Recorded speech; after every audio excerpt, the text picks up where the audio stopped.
Tu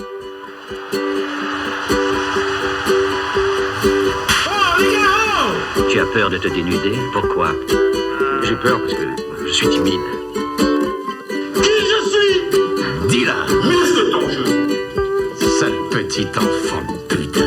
Une grosse vanne de copain, une grosse paire de couilles, et après on pêche comme Nous ne meurt. sommes que des hommes, pas des dieux, de simples hommes.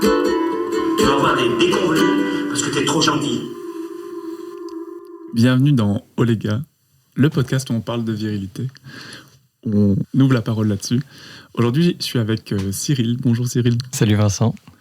Comment vas-tu? Ça va très bien et toi? Ouais, super, très enthousiaste à l'idée de t'avoir ici. Pareil, tout excité.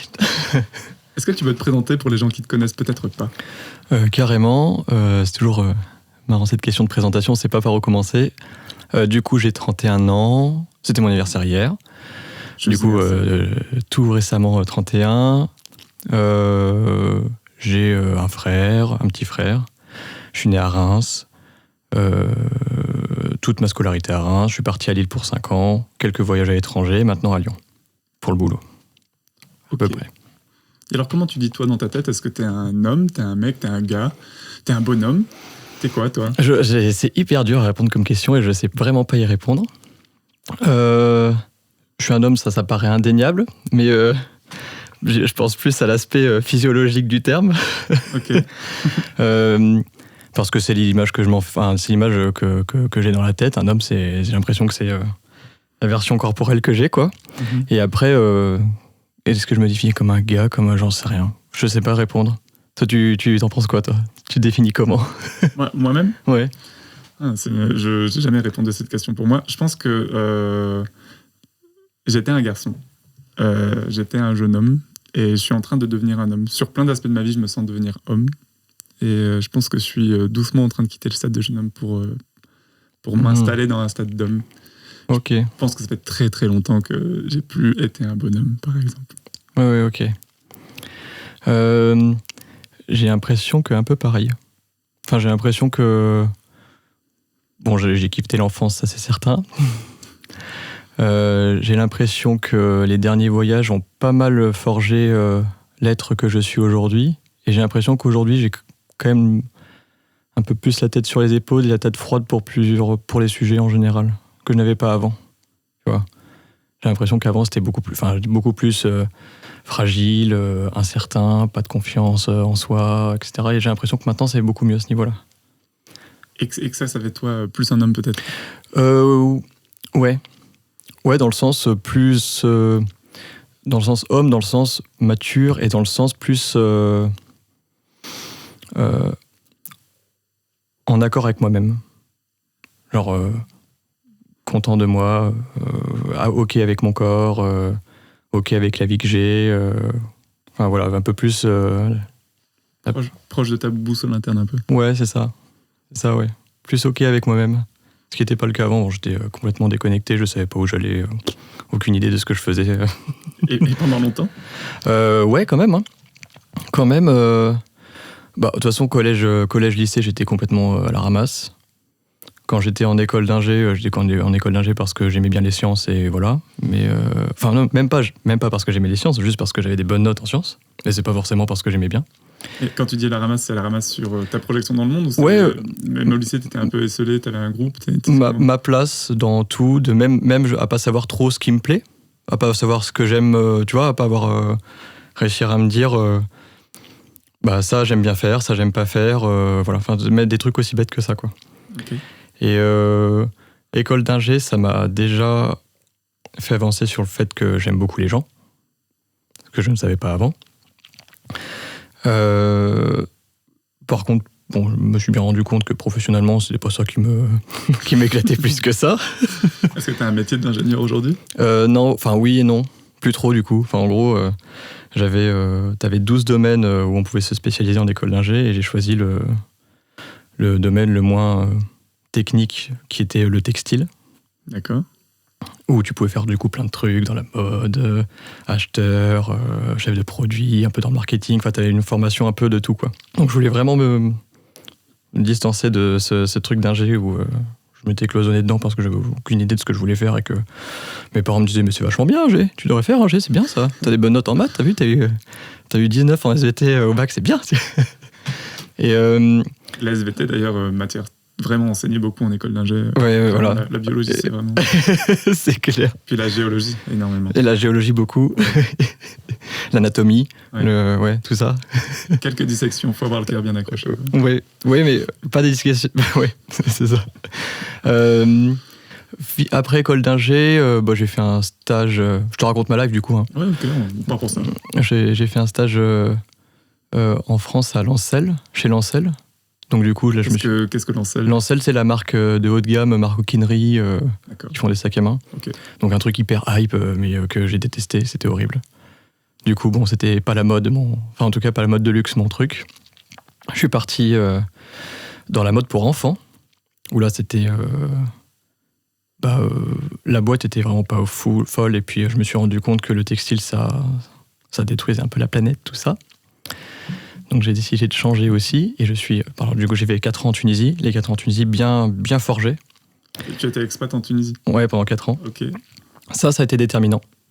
Ces 4 ans, ça a vraiment changé le petit Cyril en un Cyril un peu plus adulte. Tu sais dire comment, grâce à quoi ? Déjà parce que la vie était un peu plus dure que ce que j'avais pu vivre dans mon cocon familial ou dans... en gros, je viens d'un milieu hyper favorisé, donc t'as jamais trop de problèmes existentiels, quoi. Enfin, si, t'as des problèmes, justement, existentiels, que ce que je veux faire dans la vie, machin, mais à part ça, t'as pas de problème, quoi. Mm-hmm. Donc, des problèmes par rapport aux gens, ça va, tu vois, tu relativises rapidement.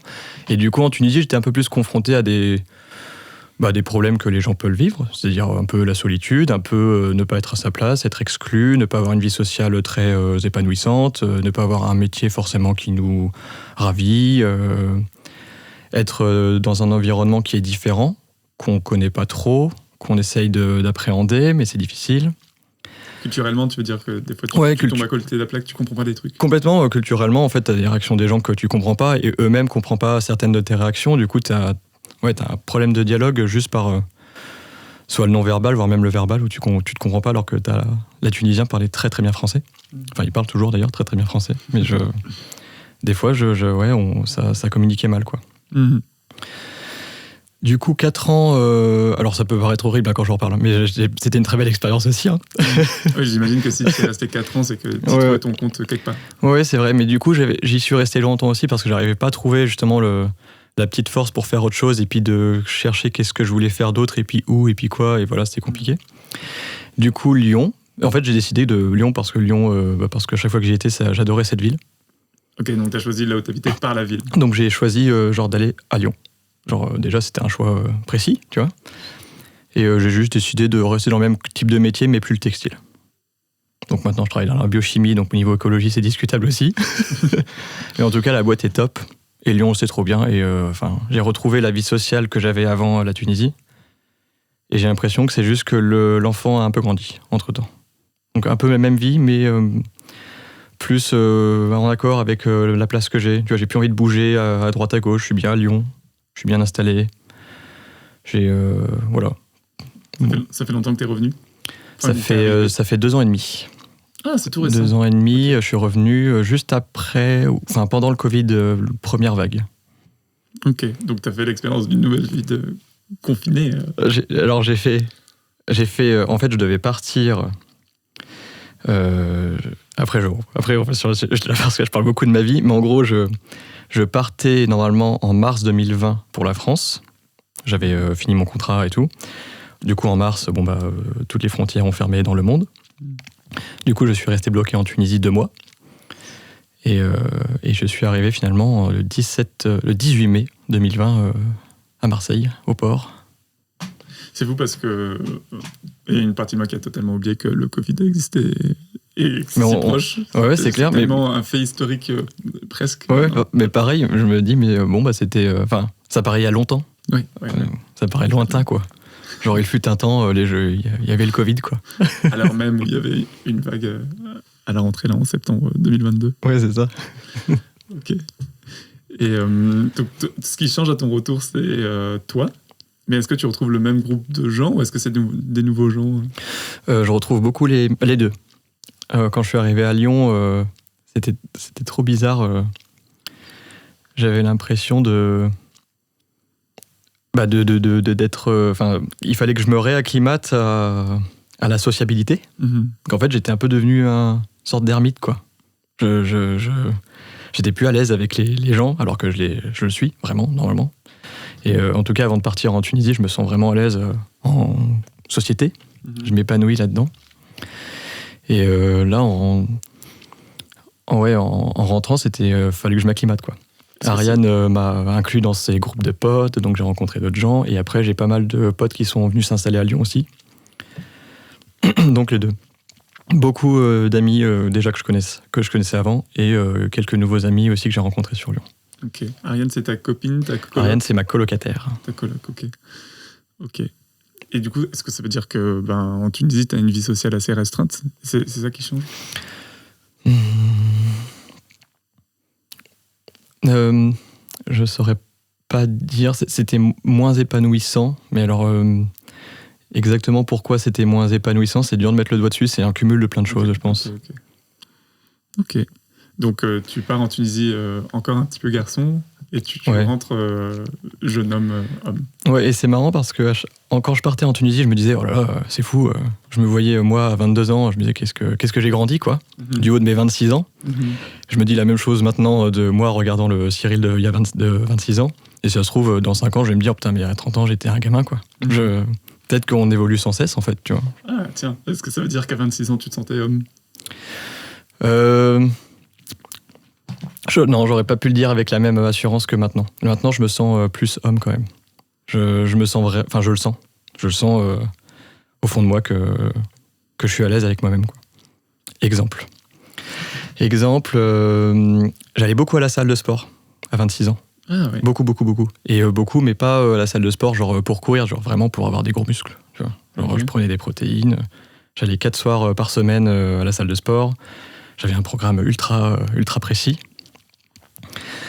Et du coup, j'ai pris du poids, musculairement. Donc, j'étais bien baraque, j'étais content. Et j'ai plus besoin de ça du tout. Genre, maintenant, quand je vais au sport, c'est pour me défouler, pour courir, pour faire un truc qui me fait du bien. Je réfléchis plus du tout en termes d'esthétique. Plus du tout. Donc, rien que ça, c'est marrant, j'ai l'impression qu'il y a un changement où vraiment je m'assume et je suis bien comme ça, avec mon corps, puis il est comme ça, de toute façon, donc... Dès que j'arrête le sport, de toute façon, je maigris, donc c'est comme ça. Oui, parce que là j'aurais jamais deviné que tu sortais de... À quel moment de ta vie il y avait eu cette intensité à la salle, quoi. Ouais, c'est clair. En fait, tu sèches très vite. Hein. Enfin, de toute façon, quand t'as une morphologie fine... tu redeviens fin. Ouais, tu reviens super fin, ouais. Voilà. Du coup, j'avais avant un peu cette obsession déjà du physique. Je me trouvais trop maigre. Et c'était un réel problème. C'était un problème quand... un problème de complexe. Du coup, je me sentais complexe. Le regard au collège-lycée. Toutes les réflexions que tu peux avoir entre gars où t'es le maigrelet, donc on t'appelle le coton-tige parce que t'as des cheveux frisés. Tu vois, ce genre de truc. Ça vient de loin. Ouais, c'est clair. Et là, plus du tout, quoi. Enfin, vraiment, je suis à l'aise avec mon corps. Je suis à l'aise physiquement. Esthétiquement, quoi. Genre l'apparence que je dégage, que mon corps dégage. Et est-ce que tu faisais du sport pour essayer de contrer ce complexe déjà en prépa ou en fin de lycée? Non. Ok. Non, justement, j'avais pas la volonté et pas l'impression que c'était possible de changer son corps. Déjà, c'était trop loin, trop pour moi. Okay. Donc j'étais encore dans l'étape d'avant où vraiment... C'est une fatalité, ce ouais, corps. C'est ça, c'est une fatalité. Je suis juste comme ça et c'est horrible. Et par contre, je me suis mis vraiment au sport après l'école d'ingé, juste après. Genre, commencer sérieusement. Et la Tunisie, j'ai fait les 2 premières années sport ultra intense. Et les 2 dernières moins? Ou c'est depuis ton retour à Lyon Et les 2 derniers moins... pourquoi, je ne saurais pas trop dire. Peut-être, je sais pas. Je ne saurais pas dire, peut-être parce que je me voyais déjà plus en Tunisie, que je me voyais déjà sur le départ, mais que j'avais pas le courage de partir, peut-être, tu vois. Et du coup, c'est hyper intéressant parce que ça veut dire que le toi de 20, 21, 22 ans, qui est à peu près, on peut imaginer que c'est à peu près la même personne que toi à 31 ans en termes de carrure. Complètement. Tu étais un adulte dans ton corps déjà. Et c'était un toi que t'assumais pas, donc t'étais complexé. Aujourd'hui, rien n'a changé. Exactement. Et, un peu de choses près, ouais. Et en fait, t'es passé par toute une phase de ok, la muscu va m'aider à avoir plus confiance, être plus. À mieux me regarder. Et peut-être à ce qu'on me regarde mieux. C'est là où c'était curieux. C'est que quand j'étais à ce stade où je me regardais dans la glace, bon, c'était jamais assez, mais je me disais, bon, ça va. Ça, en fait, j'avais une sensation un peu malsaine de tu sais, ça gonflait mon ego. Enfin, c'est pas que je me sentais mieux dans mon corps. Genre, presque, tu sais, je me la raclais un peu, du coup. Enfin, j'avais un comportement vachement... je sais pas, je saurais pas dire, mais en tout cas, j'étais pas plus en accord avec mon corps. Juste, j'avais l'impression que je pouvais plus le montrer et je frimais un peu, quoi. Mais du coup, c'était trop bizarre comme sensation. Est-ce que ça devenait un peu une projection de toi, genre comme une armure? Complètement. Et puis, du coup, tu penses... Enfin, peut-être que c'était une espèce de... Alors, je sais pas si c'est une revanche ou quoi, mais quand tu penses à tous ces gars que t'avais connus avant, qui le faisaient, et tu dis, bah maintenant, moi aussi, je peux le faire, tu vois. Enfin, c'est peut-être un peu un truc malsain comme ça. Enfin, pas malsain, mais en tout cas peut-être de revanche, je sais pas exactement. Mais du coup, c'était curieux. Est-ce que c'était plus pour prouver un truc aux mecs, plus pour t'affirmer auprès des filles, un peu des deux? Est-ce que... Les deux. Ouais, les deux. Clairement, à la salle, quand je voyais que je soulevais des poids lourds et tout, et que je soulevais plus que les autres mecs, clairement, j'étais trop content. Alors que ça n'a pas de sens, tu vois. Donc ça me satisfaisait bien, et pour les nanas, je me sentais plus à l'aise, alors que en vrai, ça changeait pas grand-chose et que j'étais plus con qu'avant, quoi. Je serais intéressé de savoir qui te faisait des compliments sur ton physique. Pas tant de gens, déjà. Pas tant de gens. Surtout des potes mecs. Ok. Surtout des potes mecs qui me disaient, ah ouais, ça se voit que tu vas à la salle, bravo, machin, mais déjà pas trop les meufs. Mm-hmm. Ouais, plutôt des potes mecs avec qui aussi j'avais des entraînements, quoi. Mais peut-être, je sais pas, peut-être la famille, la famille faisait pas mal de réflexions. La famille, je sais pas, peut-être projette énormément sur l'apparence aussi, vu que tu te vois moins, je sais pas. La famille, beaucoup. Toujours des réflexions sur, ça se voit que tu vas à la salle, stylé, machin, ouais. J'ai l'impression que c'est le syndrome mamie qui t'a pas vu depuis longtemps et t'as maigri, mon fils, ça va, là t'as l'air d'être en bonne santé. Exactement. C'est bon, on s'occupe bien de toi en Tunisie. Ouais, c'est ça, et puis c'est bien, tu prends soin de toi, tu t'es épaissi et tout ça. Surtout qu'avant j'avais la réflexion inverse, je pense que ma mamie me disait t'es tout maigre, quoi. Alors... c'est dans ta famille. ouais, carrément. Est-ce que t'as eu d'autres complexes ou est-ce que t'as d'autres complexes aujourd'hui? J'ai un complexe qui est en essence, c'est la calvitie. Mais pour le coup, c'est un complexe que je laisserai pas durer. Dès que ça sera trop, je vais tout raser et puis comme ça, plus de problème, quoi. Donc on parle de complexe. Complexe d'ailleurs, c'est forcément physique ou pas? Non, pas forcément. Non. Alors du coup, physiquement, j'ai plus de complexe physique. Bon, à part les cheveux, quoi. Et si, alors ça se voit pas pour ceux qui nous écoutent, mais j'ai un trou au niveau de la barbe ici, tu vois. D'accord. Et du coup, ça fait une barbe très inégale. Okay. Et pas très jolie. Voilà. D'accord. C'est pas un gros complexe, hein, mais c'est une petite piste d'amélioration. J'ai l'impression qu'il faut le savoir pour le voir. Oui, quand même, hein, regarde. Ok, un petit peu, d'accord.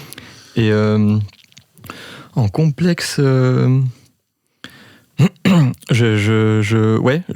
trouve que j'ai aucune culture générale. Ça me complexe énormément. Genre plein de mots que je connais pas, plein d'animaux, de noms, de tout ce que tu veux que je connais pas. Et du coup, quand t'es en soirée, tu vois que tu vas faire par exemple, là, ça c'est un exemple éminemment concret. Tu sais, le jeu où tu dois deviner. D'abord, on te décrit le mot, après on te donne des mots pour expliquer le mot, et après on te donne un mot, et après tu dois mimer le mot. Le Time's Up? Le Time's Up, et le Time's Up, à chaque fois, la plupart du temps, je connais pas le mot qui est écrit, tu vois. Et du coup, je complexe à mort. Ouais. Je me sens pas à l'aise, et c'est horrible ce genre de soirée pour moi. J'ai trouvé un contre à ça, parce que je trouve que j'ai une très mauvaise culture musicale. Et du coup, j'ai des copains qui aiment les blind tests. Pas de chance. Et mon contre, c'est... d'être Jean-Marc la blague, tu vois. Oui, ok. Genre, mon enjeu, c'est de faire rire les gens. Mm. On installe très vite le fait que dans l'équipe, je vais pas ramener de points. À partir de là, je suis un clown dans la salle. Moi, blind test, je m'en sors, mais il faut que ça soit extrêmement ciblé sur le type de musique que j'écoute, quoi. T'es l'expert, le spécialiste de la techno des années 2015 à 2018. Oui, exactement. Ok. La musique électronique des années 2010, 2020, ça va, mais le reste, c'est mort, quoi. Ok. Et ouais, en culture G, c'est une cata. Voilà. Je lis pas de livres, j'ai lu très peu de livres dans ma vie. Du coup, beaucoup de complexes là-dessus aussi. Genre, je me rappelle au lycée, t'avais un gars qui avait une culture générale de fou, et à chaque fois, il révisait rien, et la prof d'histoire géo lui posait une question dans toute la classe, et il répondait, même s'il répondait faux, c'était toujours un truc pertinent qu'il répondait, tu vois. Et ça me saoulait. Et moi, j'étais là, mais j'avais aucune foutre idée de quoi on parlait, déjà. Donc bref, voilà. Ok, clairement plus une orientation scientifique, parce que 19 ans SVT Ouais. que bac géographie. Heureusement qu'il y a les sciences pour les gens qui n'ont pas de culture. Et alors, est-ce qu'il y a des trucs qui te donnent confiance en toi? Qu'est-ce qui te donne confiance, toi?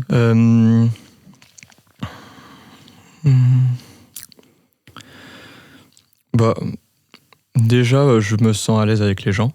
Ça aide à avoir confiance. Enfin, je sais pas si c'est le fait d'avoir confiance qui aide à être à l'aise avec les gens ou l'inverse. Je sais pas trop, mais en tout cas, je me sens bien avec les gens. Et du coup, quand on parle, bah déjà, c'est toujours un moment sympa pour moi en général, et j'ai l'impression que ça se ressent.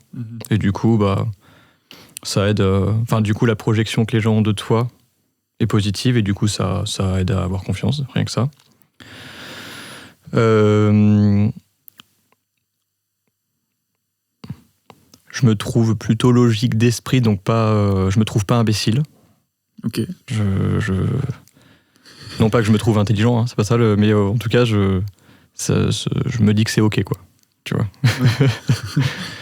Ok. Je me demandais si c'était la peur de se faire un compliment, ou si c'était vraiment juste non, être imbécile, ça aurait été un problème. Et là, je suis pas besoin d'être intelligent, mais au moins je suis pas imbécile. Ouais, voilà. Du coup, vu que ça, en vrai, c'est con, et vu que du coup, j'ai l'impression d'être à peu près dans la norme, bah du coup, ça va.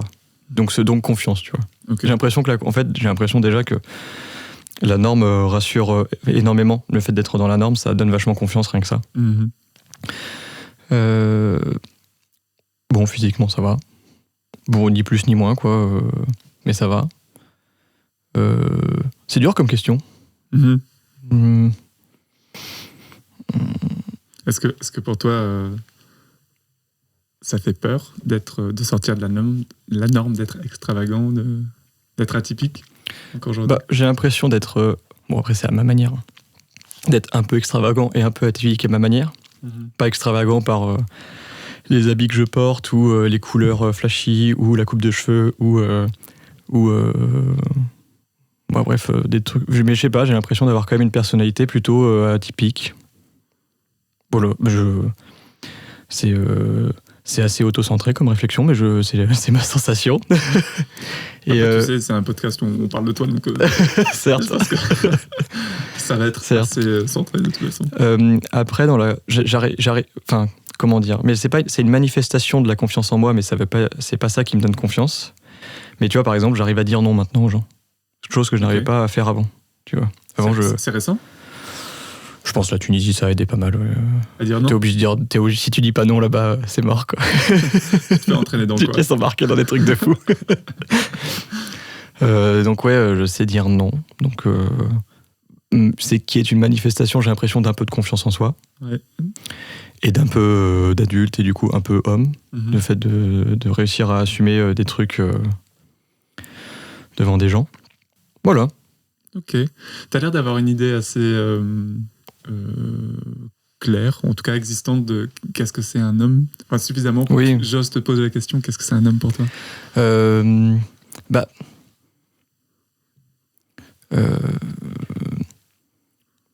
Un homme, c'est compliqué. En fait, non, c'est pas si simple. Ok. ou quelle qualité est censée incarner un homme?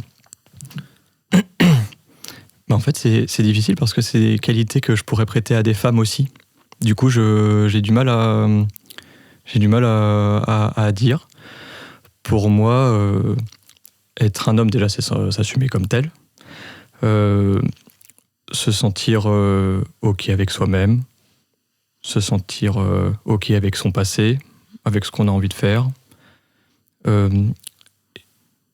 S'assumer tel qu'on est vis-à-vis des autres et s'affranchir un peu du regard des autres. En tout cas, si on s'en affranchit pas, que le regard des autres soit pas un problème. Voilà. Est-ce qu'il faut du coup avoir confiance en soi pour être un homme ? C'est une bonne question. C'est une question à 1000 cacahuètes. Ouais, c'est une excellente question. Je pense pas nécessairement. Je pense que pour moi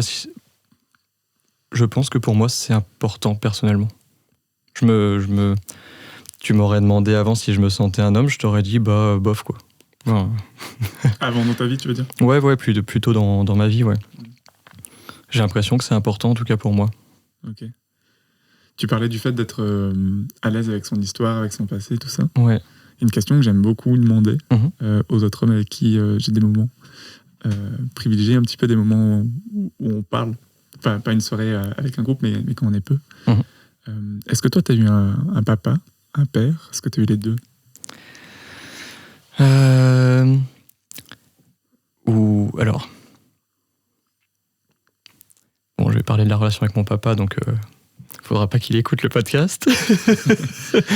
En gros, la relation avec mon papa, c'était compliqué. Enfin, peut-être que pour lui, ça l'est pas, hein, mais pour moi, ça l'était. Alors là, j'avais plein de trucs à dire. Parce que il y a ce que j'ai ressenti quand j'étais plus petit vis-à-vis de mon père, et il y a maintenant avec le recul. Donc, en gros, je l'ai trouvé très dur, toute mon enfance. Très dur pour tout, et j'ai l'impression qu'il se satisfaisait de moi, en tant que son enfant, uniquement quand des notes brillantes ou brillant en société. Tu vois, genre avant, j'avais une passade quand j'étais petit. Enfin petit, je sais plus quel âge, je sais plus si c'est petit ou ado. Mais genre j'adorais regarder beaucoup de sketchs et les répéter en famille comme un clown un peu, tu vois. Et du coup, il y avait des situations où lui pas m'imposer, mais me demander très très en insistant beaucoup de le faire, quoi, d'y aller devant. Et du coup, moi, tu demandes à quelqu'un de faire une blague ou de parler en chinois, même s'il sait le faire, il a plus du tout envie de le faire à partir du moment où tu l'as demandé. Du coup, j'avais l'impression qu'il était fier de moi, que pas parce que j'étais vraiment, mais que par les apparences en permanence. Donc, je crois même qu'il avait un peu honte de moi, pour être tout à fait honnête. Tu sais dire ce qui fait que tu sais ça ? Ou tu as l'impression de savoir ça ? Parce que je voyais son regard. Ouais, je voyais son regard, et puis je voyais les regards où justement il était content. Ouais. Et il était content parce que j'ai eu mention bien au bac, mais pas parce que j'étais épanoui dans ma relation avec ma copine. Tu vois. Enfin, c'est ce genre de choses. Mais je pense que je vois, moi dans mon histoire du coup, l'impression que je suis pas assez en tant que tel. C'est vraiment un truc que j'ai dû dépasser adulte. Et j'ai mis très longtemps à me rendre compte que c'était ça pour mon père. Moi, ça suffit pas. C'est ce que je fais et ça doit être impressionnant. Exactement.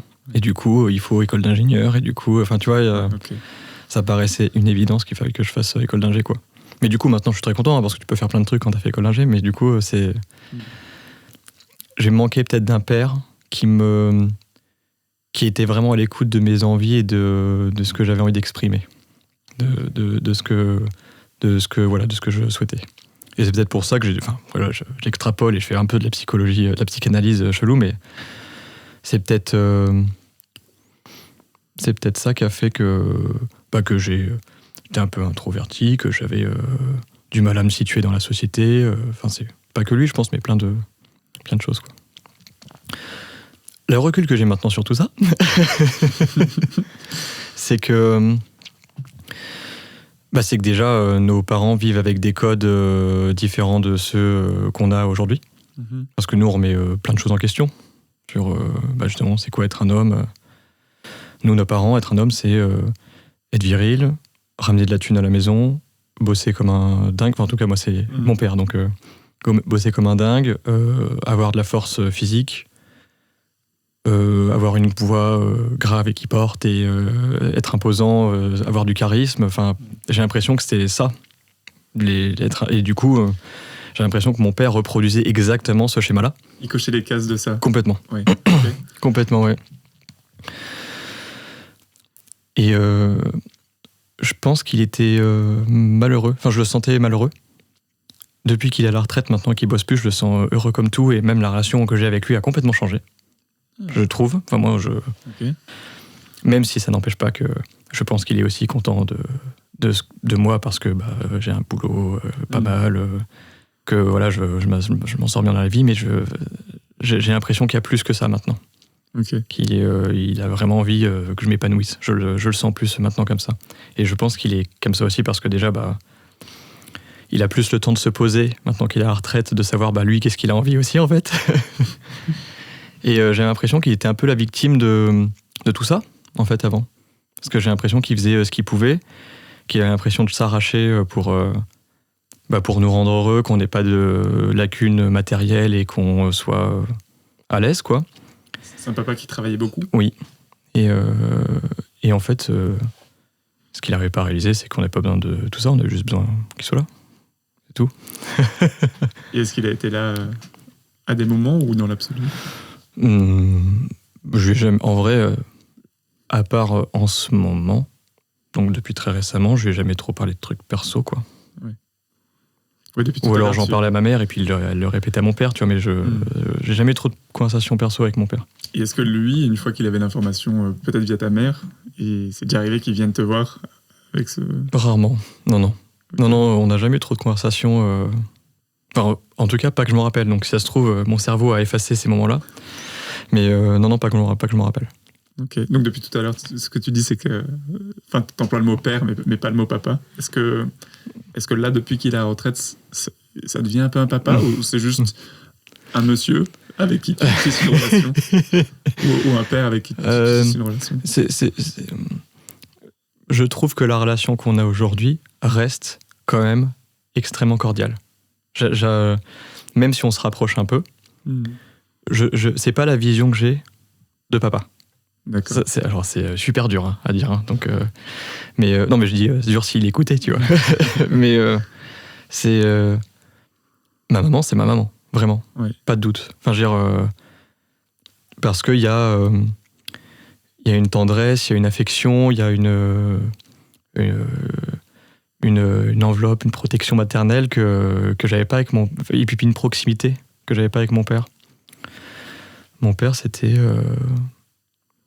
plus distant, plus pudique, plus froid, plus voilà. Bon. Je me demande un peu si père c'est un rôle ou si c'est qui t'es. Est-ce que là t'as l'impression que c'est encore ton père maintenant que t'es adulte et que de toute évidence il a plus à te donner du confort matériel, de la sécurité matérielle. Est-ce qu'il reste ton père ou est-ce que c'est plus un père? C'est mon père quand même. C'est Ouais. père, ok. Non, et puis moi j'ai vraiment, enfin, je compte pour le coup, ce qui n'était pas le cas avant. Maintenant j'ai vraiment envie de construire quelque chose de sympa. Avec lui? Ouais, carrément. Comment tu t'y prends? Déjà en faisant plus de trucs ensemble. Et puis petit à petit, quand on s'appelle, j'ai l'impression qu'on se dit déjà un peu plus de trucs qu'avant. Des trucs un peu plus perso, c'est pas la folie, mais un peu. Tu vois. Ça va être quoi, alors? Le fait que je sois avec une copine, que j'ai envie de ça, que je pense à ça comme projet avec elle, que je parle un peu de mes amis, de ce qui me tracasse, voilà, tous les trucs un peu de la vie, mais que tu raconterais à un proche. Et du coup, que je raconte un peu plus à mon père maintenant. Est-ce que tu sens que lui aussi il te raconte des trucs? Je pense que lui, il se relâche un petit peu, mais pareil, je pense que c'est compliqué pour lui, mais il se relâche un petit peu. Mais il reste très pudique, vraiment. Oui. Ouais, j'ai l'impression que pour lui, j'ai l'impression qu'il y a quand même le rôle de père. Ouais. Tu dis, tu vois, genre faut garder le statut de père, tu vois. T'es encore son petit? Est-ce que c'est une relation d'homme à homme?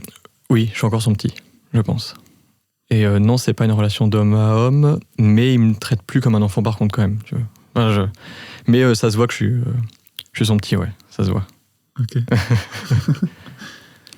Imaginons qu'il nous écoute et il soit arrivé jusque-là. Qu'est-ce que tu aimerais vivre avec lui Oh bah plein de choses. Moi j'aimerais bien... de toute façon tous les moments que je passe avec lui en vacances ou quoi, c'est toujours des super moments. Oui. Et en vrai, si jamais il écoutait et qu'il n'était pas trop choqué et qu'il avait envie de plus, ça serait de parler à cœur ouvert avec lui de plein de choses, quoi. Même pourquoi pas du passé, de quand j'étais plus petit, de ce que j'ai pu ressentir, tu vois, plein de trucs comme ça. Peut-être que lui après aurait rebondirait dessus en mode moi j'ai fait ça en pensant faire les choses bien et m'expliquer un peu de pourquoi du comment, tu vois. Mais bon, c'est pas évident à faire, hein. Ouais, non. Mais ça serait ton envie. Ouais, grave. T'as eu des discussions, toi, avec les adultes référents autour de toi? Je dis adultes référents parce que je sais pas si c'était tes parents, tes parrains, tes oncles, j'en sais rien. Mais peut-être un peu sur la contraception, la sexualité. Non, le seul message que j'ai eu sur la contraception, c'est de ma mère. Je m'en rappellerai toute ma vie. J'avais 14 ans et je partais pour la première fois en colonie de vacances. Et donc ma mère a sorti un préservatif. Donc elle m'a montré, elle m'a dit bah voilà Cyril, c'est un préservatif. Donc moi, même si j'en avais jamais vu en vrai, je comprenais bien de quoi on parlait. Elle te montre l'emballage ou est-ce qu'elle le sort de Non, l'emballage? du coup elle m'a montré l'emballage et elle l'a sorti. Okay. Et l'a déroulé, je crois que c'était autour de son doigt, pour montrer comment ça se mettait, quoi. Tu vois. Mais du coup, de manière complètement hasardeuse et malaisante pour elle autant que pour moi, quoi. Enfin, c'était, mais en même temps, bah, c'est merci à elle de l'avoir fait quand même, quoi, parce que ça reste, même si je pense pas que ça m'ait apporté grand chose, ça a apporté le fait que moi, avec le recul, tu te dis putain, elle se souciait quand même pour moi, donc ça fait plaisir, quoi. Voilà, et c'est tout, que ma mère, et du coup en rentrant, je sais plus si elle m'avait fait la réflexion du style bon. T'as bien utilisé enfin ça va, tout va bien, et du coup je la rassurais pour lui dire que ça allait, quoi. Mais je les ai bien mis autour de mes doigts, maman. Ouais. C'est bon. Elle est bonne celle-là. Ouais, c'est ça, j'ai bien fait comme tu m'as montré. Comment est-ce construit toi ta sexualité? Est-ce que ça commence par le porno qui rentre dans ta vie et ça passe par là, ou est-ce que tu te touchais déjà avant? Alors là, je sais plus. Je crois que je crois que je me touchais avant, genre vers 11 ans, un truc dans le genre, où j'ai commencé à me découvrir un peu. D'ailleurs, c'était ultra... Ça, c'est pas toi, mais moi, c'était bizarre, quoi. Enfin, vraiment, tu sais pas ce qui t'arrive, quoi. Donc, ouais, c'est moi qui ai commencé à me toucher un peu. Après, ça m'est arrivé de faire des soirées avec des potes de films. Donc, c'était pas du porno, mais c'est des films, tu sais, sur je sais plus quelle chaîne. Érotique. Genre érotique à minuit, ou à 23h30, un truc dans le genre, tu vois. Californication après NCIS le vendredi sur la 6. Par exemple, tu vois. En priant pour que tes parents, genre tu regardes NCIS, tu pries pour que tes parents aillent dormir. Oui. Et tes frères vont dormir, et puis il reste un frère, et tu te regardes, genre, le truc se lance. Visiblement pas de réaction. La télé, ok. Bon. Exactement. Et ouais, donc ça a commencé un peu comme ça. Okay. Où c'était vraiment curieux de voir. Justement, je me rappelle d'une fois où j'étais avec deux potes et eux ont carrément mis une cassette d'un truc, tu vois. Donc c'était des nanas, il n'y avait pas de relation sexuelle, mais c'était des nanas à poil qui se tartinaient de la crème sur elles, tu vois. Et c'est fou, c'est que ça existe. En fait, c'est tellement un cliché que pour moi, c'est une pub, tu vois. C'est une fausse pub dans Rick et Morty. Ok. C'est ça, et du coup, moi, j'avais... j'étais stoïque, quoi. J'osais rien montrer à mes deux potes. J'osais faire... Enfin, je fais genre, non, ça me fait rien. Enfin, genre... Et eux, tu les voyais, il y en avait un qui gigotait partout, l'autre qui se cachait. Enfin, bref, les réactions étaient rigolotes. Enfin, des réactions de jeunes qui savent pas quoi faire de leurs émotions, de leurs sentiments, quoi, de ce qu'ils ressentent. Du coup, après... Ouais, un peu solo, la nuit, à essayer de m'allumer NT1, la chaîne 11 à minuit, parce que t'avais toujours des trucs un peu des consommateurs de 16 ans rigolos, quoi.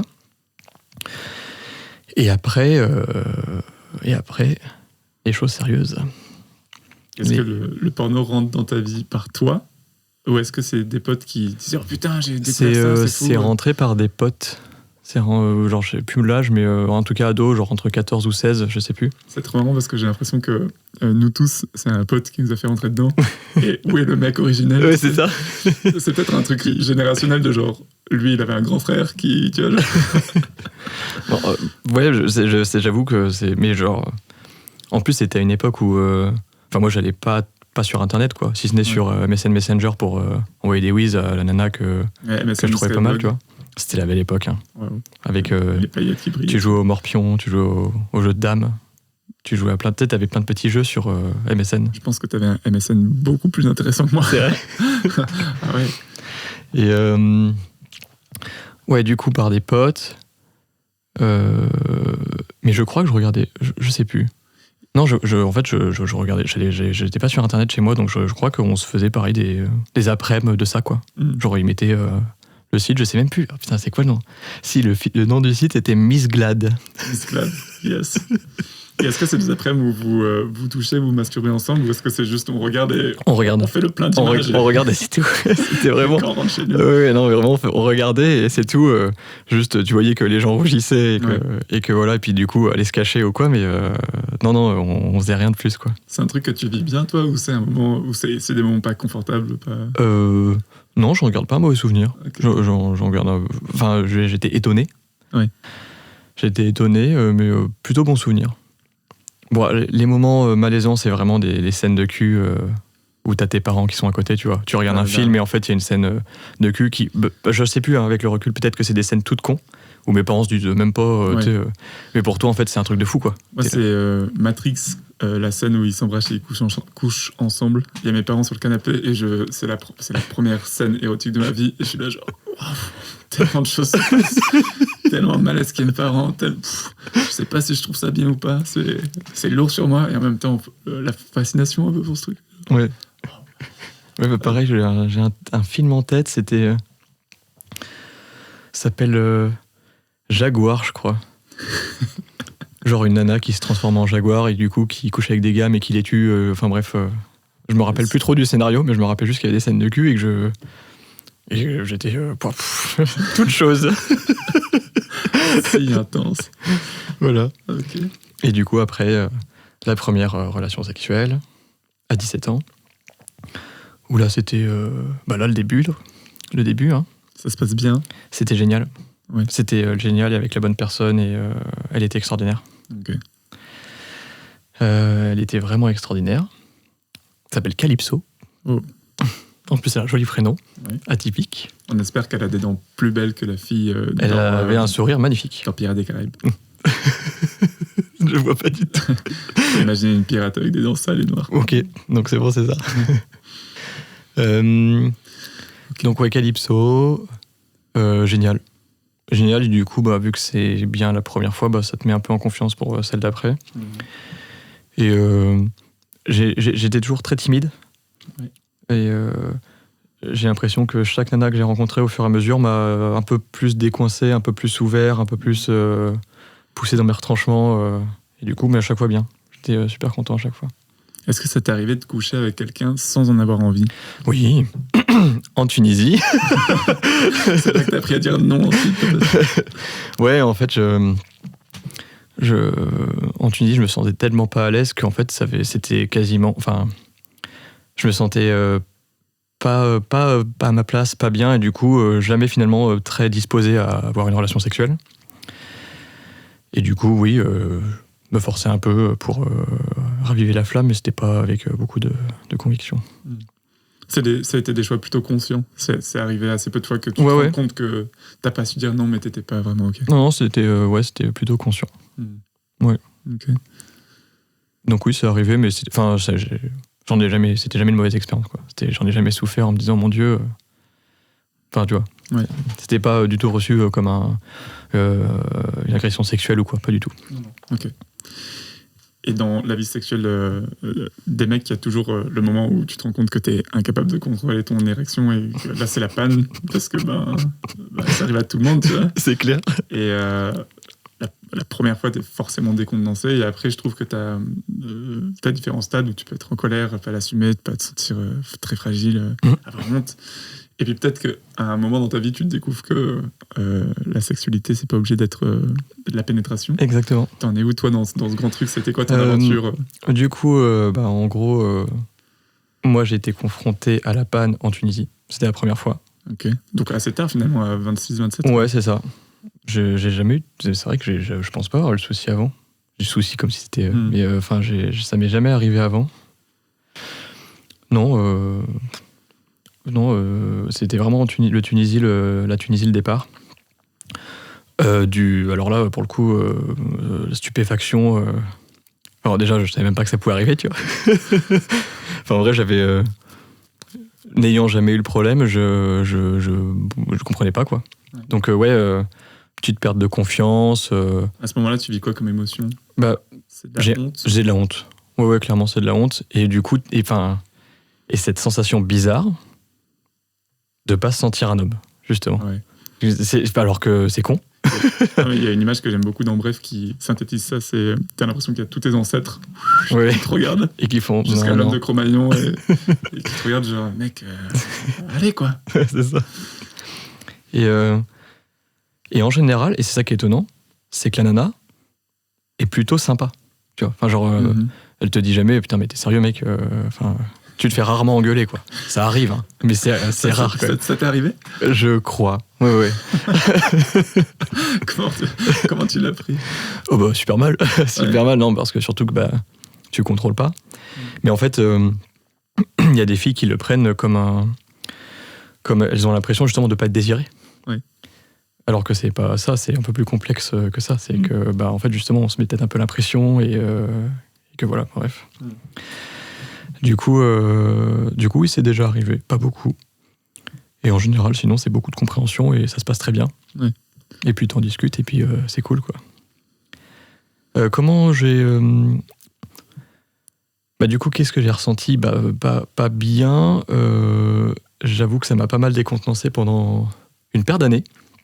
C'était, je pense, les premières années en Tunisie. J'ai un chat dans la gorge. Ça va mieux.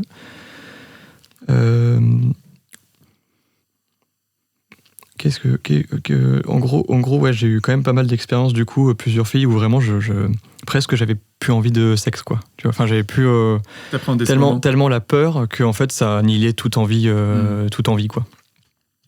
Du coup, vraiment, je pense que, moi, c'était très présent et je pense que la fille, du coup, le ressentait systématiquement.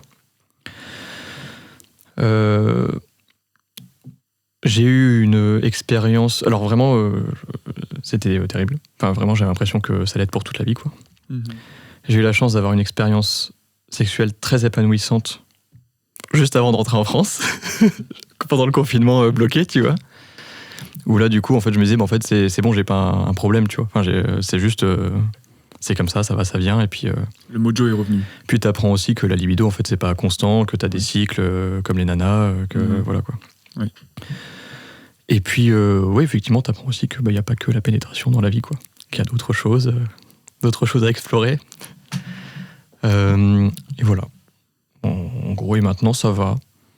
Je commence... C'est toujours ça peut être un souci, mais je suis de plus en plus OK avec ça. Oui. De plus en plus, ouais. Tu le vis encore mal quand ça arrive? Ah ouais, carrément. Ouais, de ouf. Oui. De ouf, mais je le vis mal sur le coup, mais en vrai, je relativise vite et ça va. Avant, ça me submergeait vraiment. Ouais. Genre, je me disais, vraiment, c'est presque, je voulais plus voir la meuf, tellement j'avais honte, tu vois. Ouais, je vois très bien. Est-ce que ça arrête ton moment sexuel? Ou est-ce que ça marche pas pour l'instant et le moment sexuel continue différemment? Et maintenant, ça m'arrête plus. Alors qu'avant, c'était... rideau, bonsoir. Rideau terminé, au secours, je panique, quoi. Enfin, vraiment, pas crise de panique, mais tu sens l'angoisse monter, quoi. Ouais. Alors que maintenant, non. Et puis, déjà, quand t'es en couple avec quelqu'un que tu aimes et en qui t'as confiance, c'est beaucoup plus facile. Est-ce qui est ton cas aujourd'hui? Oui. Ok. T'as eu d'autres relations longues avant? Oui. Ouais. J'ai eu... en gros... T'avais l'air très sûr. Non, mais si, je réfléchissais à combien de temps c'était long. Okay. J'étais avec une fille pendant 2 ans, mais plutôt en école d'ingénieur. Ouais. Où là, en plus, t'as 20 ans, donc de toute façon, t'as vraiment, je sais pas toi, mais moi, j'avais pas du tout de problème d'érection jeune. À 20 ans, j'ai l'impression que c'est easy, presque tu bandes tout le temps, et alors quand t'as 16-17 ans, tu bandes même en cours pour des raisons inexplicables. Ah, tu vois, moi j'ai eu des problèmes des problèmes d'érection, plutôt au début de ma sexualité. Ok.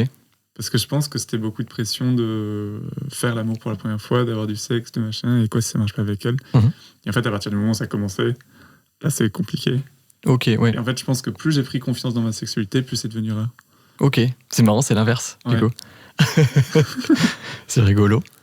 Après, ouais, vu que ma première expérience était géniale, Ouais. avec une fille super, d'ailleurs j'avais été plus d'1 an avec elle, et 1 an en timing lycée, c'est beaucoup. Ouais, c'est C'est vraiment genre... c'est genre 6 ans, tu vois. Ouais. Ouais, c'était top. C'était vraiment cool.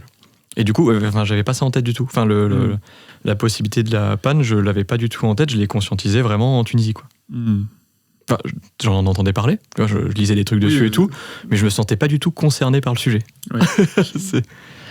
J'ai vraiment eu cette sensation avec d'autres sujets. Ouais, ok, ça existe. Ouais. Et puis un jour, ah, ça existe. Ouais, c'est ça. Genre, c'est vrai, c'est réel. D'accord, ok. Voilà. Donc maintenant, bien. Toujours ça arrive, hein. Mais déjà, quand c'est avec la bonne personne, c'est moins un souci. Et puis, vu que maintenant, je me sens plus à l'aise... en fait, j'ai l'impression que le sexe, ça va un peu avec tout aussi. Si t'étais pas dans un bon mood, si tu te sens pas bien dans tes baskets, si t'es pas... en fait, du coup, t'es pas trop à l'aise pour ça aussi, quoi. Et j'ai l'impression que ça se ressent... quand tu te sens bien, j'ai l'impression que ça va. C'est plus un souci. Et j'ai l'impression que ça se ressent. Je pense que le ou la partenaire le ressent aussi quand en fait t'es cool et ça va. Tu vois. Oui. Voilà. Et est-ce que pour toi, du coup, les moments de sexualité aujourd'hui, s'il n'y a pas de pénétration, c'est un petit peu moins du sexe? Ou est-ce que c'est pareil, en fait, il suffit qu'on soit ensemble et qu'on partage ça? Je suis encore au stade où la pénétration, c'est important.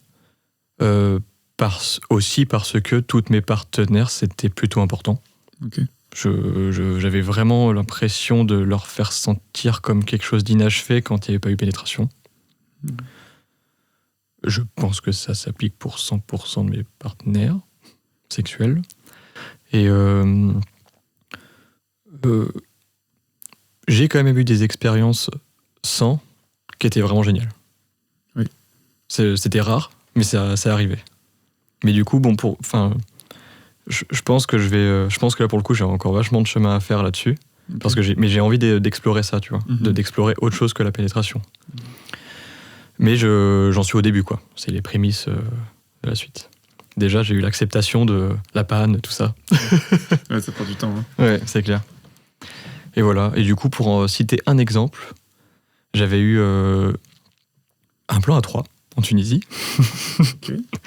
Avec une Tunisienne et un Français. Enfin, un Français-Tunisien. Ok. Je sais plus.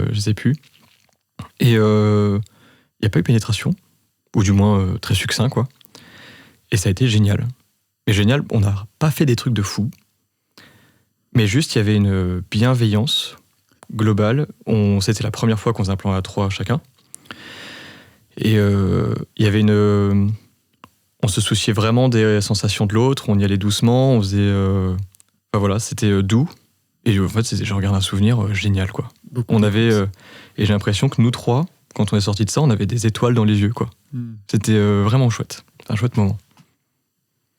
Donc voilà, c'est possible c'est possible d'éviter des trucs comme ça sans peiner. Ouais. En tout cas, quand t'en parles, moi je sens les étoiles. Là.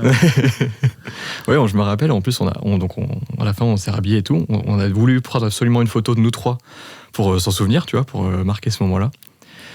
Et après, on s'est revus, mais ça nous a... Ouais, toujours, je pense que ça sera toujours un très très bon souvenir. Ok. Voilà. Toi, est-ce que du coup, tu as déjà eu des expériences avec des mecs ou des interrogations? Est-ce que ça a toujours été très clair pour toi que tu étais hétéro? Est-ce que tu es un peu fluide? Ça n'a jamais été... Enfin, comment dire? C'est clair que je suis plus attiré par les nanas que les mecs. Ça, j'ai pas de doute là-dessus. Mais par contre, j'ai jamais été fermé au sujet des mecs. Ce qui n'est pas le cas de... Enfin, je sais pas, après, maintenant j'ai un entourage avec des gens tellement ouverts que du coup, je croise plus trop de mecs qui sont dégoûtés par ça, tu vois. Mais moi, j'ai jamais été fermé à ça. Et c'est intéressant, est-ce que ça veut dire que tu as grandi dans un entourage où il y avait des mecs dégoûtés par ça? Ouais. Enfin, en tout cas, déjà, quand t'es jeune, j'ai l'impression que toute la scolarité, primaire, collège, lycée, t'as vachement les stéréotypes. Un mec, c'est un mec viril, mal alpha, testostérone, tout ça. Du coup, bon, moi, dans ces cas-là, je faisais profil bas, puis c'est tout. Maintenant,